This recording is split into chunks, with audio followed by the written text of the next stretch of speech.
Hi guys, I'm back, and this is going to cover kind of the bulk of what we did or were supposed to do in class today. This is super important because cotton and what's going to develop from it, both the experience of enslaved people in kind of the coming of the Civil War, is all going to be wrapped into cotton. And so it's so important that we are going to be doing it this week and then all next week too. So I'm going to share my PowerPoint with you, and let's look at this. So, yeah, cotton really was not a productive crop at first because inside each one of those little bowls of cotton you see was anywhere between 50 and 75 seeds that you don't just like pick out like a watermelon, but instead like the cotton is wrapped around the seeds. And so it would take an average person all day just to pull the seeds out of a pound of cotton. So it really wasn't grown until this man right here. Eli Whitney, as we know, invented the cotton gin in 1794. He was a northerner, a skilled kind of inventor slash agriculturalist from Yale. He was a northerner. He wanted to end slavery or make it easier on people who were working in slavery, and instead his machine is actually going to backfire. So it's going to create more of a need for a labor force, and it's going to make a lot of white Southerners filthy rich, and I'll show you that in a second. So if you look at the cotton gin, you will see it looks kind of small, but they could be as big as a desk. Some were as big as a small car. And as you can see, you would put kind of the raw cotton in one side, crank it as fast as you can, and the seeds would fall out and the raw cotton fiber would come kind of ploofing out, and then it was much easier to pack and ship across the world. And so what we're going to see is cotton become, as slaveholders would say, white gold. And so the cotton boom begins in 1800. And so to put this in perspective, let's talk economics. And I think you guys are going to be blown away by some of these numbers.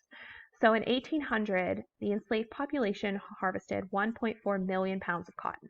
Okay, now that's just the calendar year. So by 1860, just the calendar year, January 1 through December 31st, 1860, the enslaved population harvested 2 billion pounds of cotton. That shows how this is going to grow. It's going to grow fast, and it's going to grow the pockets and line the pockets of the men who own this land and our bodies to do this work. And so a pound of cotton is 10 cents in 1860. But if you add today's inflation, 2 billion pounds of cotton in the year 2021 would be worth $5.85 trillion, right? And also, myself, okay, I would be worth $1,000 in 1860, but if you add the inflation, that would be like $30,000 in 2021, and some of the largest slave owners owned 1,000 people. So by owning our bodies, owning the land, and getting that cash for the work that we're going to do, that is going to make cotton planters in the South the richest class of people in the entire world. And $5.85 trillion right now, right? That is way more than Jeff Bezos, right? So to think about how this money is obviously split up between a couple hundred cotton planters, but nevertheless, we're going to see why Southerners are going to fight and die in a civil war to protect their money, their political power, and most of all, the institution of slavery. And so the question is, how are they going to make this money? Well, it's three kind of things.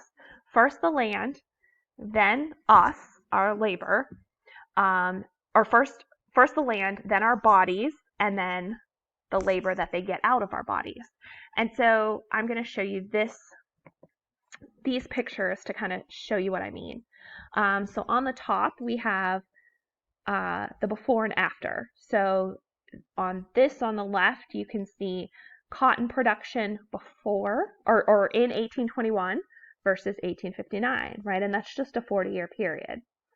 On the right, we have the darker the color, the higher the slave population. So in 1790, this is where the majority of enslaved people lived, and then in 1860, right? Look at the amount of enslaved people and where we are living now, right? So we're no longer just in Virginia and Kentucky and North Carolina and South Carolina, but we are in places like Alabama, Mississippi, Louisiana, East Texas, North Florida, Arkansas, and even over here in Missouri.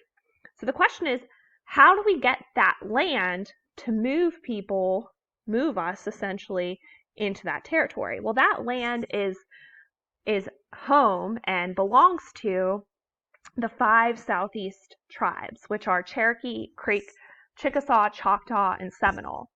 And so with the help of Andrew Jackson, who's president and signs the Indian Removal Act of 1830, we are going to see the federal government and armies come to the South to forcibly remove these people to Indian Territory or Oklahoma. And this is known as the Trail of Tears. So you've probably heard of the Trail of Tears, you probably heard of cotton, but we remove Native people to make room for cotton. And so yet again, we see indigenous people and Black people connected throughout history and throughout the oppression in America. And so by taking that land from natives forcibly and removing them out of the way, now planters have it. Okay, but the question is, we as enslaved folk live up here, we don't live down here. So how are we going to get from places like Washington, D.C. to Hattiesburg, Mississippi, right? Well, here's how it's going to be done. It's done through what we call the domestic slave trade. So what is that? Well, here is a map of the slave trade. And if you remember the transatlantic slave trade, we are being kidnapped and taken across the Atlantic Ocean. Well, now we're going to be taken across the American soil in which we live, except we're going to be moved further down south. Sometimes we might be taken by sea, sometimes by river, and sometimes by land. And if you notice, right, all routes are basically going to the deep Delta cotton South, specifically the city of New Orleans. So we'll come back to New Orleans in just a second, but first I would like to talk about St. Louis. So if you're from Missouri or from St. Louis, you know that I-70 goes from St. Louis to Kansas City, and that's kind of known as the cotton, or not, I'm sorry, not the cotton. We didn't grow cotton here, but the slave or the Black Belt of Missouri. And if you notice, there's an arrow going down the Mississippi River, which is eventually going to go to New Orleans. So I bring you to this. If you if you recognize this picture, it is Ballpark Village. Okay, and this is where the Cardinals play. This is where PBR is, and you go before games. Here's the river. Okay, Illinois is over here, and this is downtown St. Louis. Well, there was a huge slave trading business that came out of St. Louis because St. Louis was a slave state. And many slaveholders in the Black Belt of Missouri said, we're going to make money by selling people to the Cotton South. And so people would be brought here, and before they were brought to the boats to go down to New Orleans, they were kept in the Bernard Lynch slave pen, which is on the corners of Pine and 4th. So it would be right here, which used to be Bush 2 Stadium and is now a apartment complex called One Cardinal Way. And so underneath these beautiful apartments was the ruins of what was the Bernard Lynch slave pen, and it was the largest dealer of slaves in Missouri. And in fact, it used to be a warehouse like above ground, and people in St. Louis complained of the noises of people screaming for help, that people were put in the basement of this building in almost like a dungeon. When the slaves pulled up on the Mississippi, we would be marched up to the courthouse right here. We'd be auctioned off by slave traders. They would purchase us, sell our old masters, walk our bodies down to the river to be put on steamboats and sold down to New Orleans. And so I know we think that a lot of the things that happened prior to the Civil War are kind of on the East Coast or in the Deep South, but here in our very backyard in St. Louis, and we'll talk about Illinois next week, Missouri was a slave state. St. Louis was part of the slave trade, and we walk these, over these places every day. And so it is very close to us, a lot closer than we might have thought. Okay, so being sold down the river. Let's say we are sold in downtown St. Louis or in Kentucky or in Virginia, and we are brought to New Orleans. We might go by land or we might go by sea. So this has the steamboat, right? And this is a woman and her child kind of being sold away from her family down the river. Or over here, I hope when you look at this picture, you see some connections to the photo or what was drawn in West Africa, right? Because we saw the caravans of the capture in West Africa to the West African coast. Well, this looks quite similar, right? We see the leaders with guns. We see women and men being shackled together, sometimes walking over 700 miles, right, across the land. But there's something interesting about this picture that really kind of makes it, I don't know, difficult for some of us to understand, is that we look at West Africa and we think that was the British, that was the Spanish, but we did it here on U.S. soil. And that U.S. flag in the background of this picture really shows that blood was on our hands. And so when we see, the Mississippi River, or we think about these, I guess, paths to New Orleans, they were roots of human trafficking. And we'll definitely talk more about this next week. But it's definitely something that is in the U.S. So as that kind of journey to the Deep South, the pain, the trauma, not being able to see, our homes again, knowing that cotton is worse, because we knew cotton plantations, we heard rumors about how horrible it was. So the fear and the trauma already set in. And 2 million people, 2 million of us will be sold down the river. So this is the largest example of human trafficking in the United States, even larger than the Trail of Tears and the native removal that came before this process. Okay, so the place that we're going is New Orleans, and I think that this kind of really brings it home for us.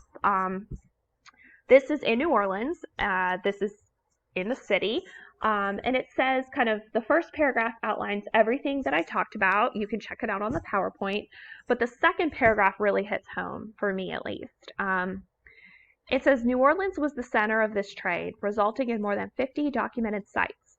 More enslaved people were sold here from slave pens, public squares, government buildings, church properties, city taverns, private residences, auction houses, and even ballrooms of luxury hotels than anywhere else in the United States. And so showing all of the places in which people are literally being sold to another human being for profit and then to work their bodies for someone else's profit,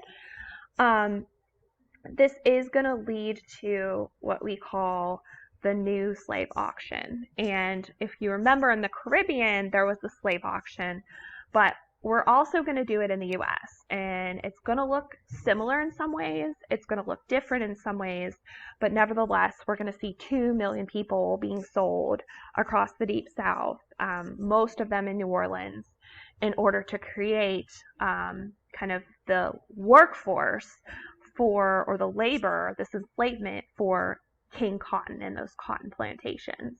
And so we're going to talk next week about the slave auction, how families are separated, and then what happens to us when we get on the cotton plantations, what kind of work we're doing, and how we cope with that trauma. So Zoom on Monday is so important. I rather do this in person, but it is a Zoom Monday. So have an awesome Valentine's Day weekend with your baes or your friends or yourself, or for me, it'll probably be food. And I will see you guys on Zoom for kind of the second part of this process. And if you need anything, let me know. Otherwise, stay warm, stay safe, and I'll see you guys next week. Thanks, guys. Bye.